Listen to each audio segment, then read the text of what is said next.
Hello everyone, this is Jack. In this video, I'll cover how you can save tomato seeds from your tomato plants.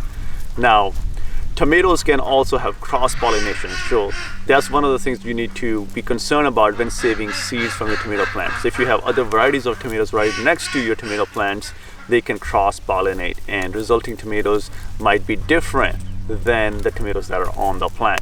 However, if you're only growing just one type of tomato, or you have tomatoes that are farther apart, that reduces the chance of cross-pollination, that will work. Or you can actually use some netting on your flowers so that cross-pollination does not occur.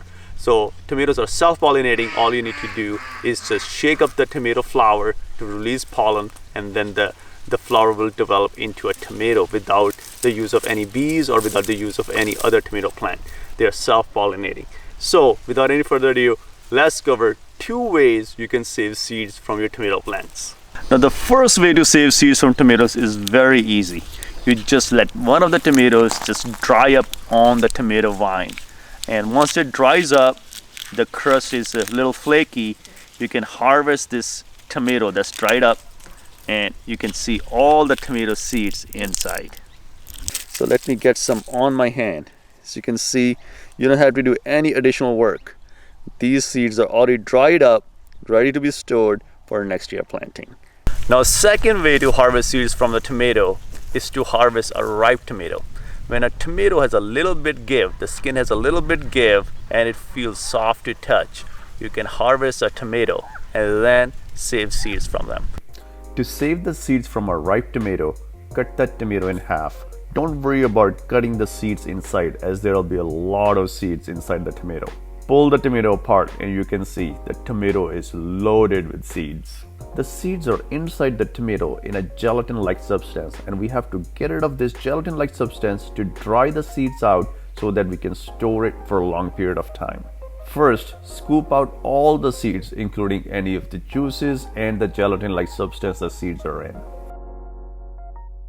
Spread the seeds out on a cutting board and squish the seeds to break the gelatin, and then transfer the seeds to a strainer.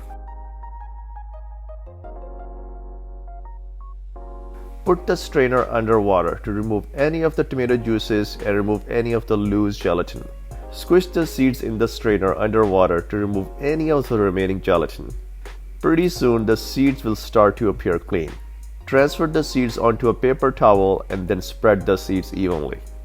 Fold the paper on top of the seeds to remove any extra moisture.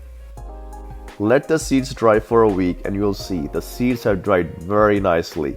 Let me pick some up, and as you can see right on top of my finger, the seeds are really dry and ready for storage. This is a really good way to extract and process the seed for long-term storage. And you can use these seeds to grow more tomato plants next year.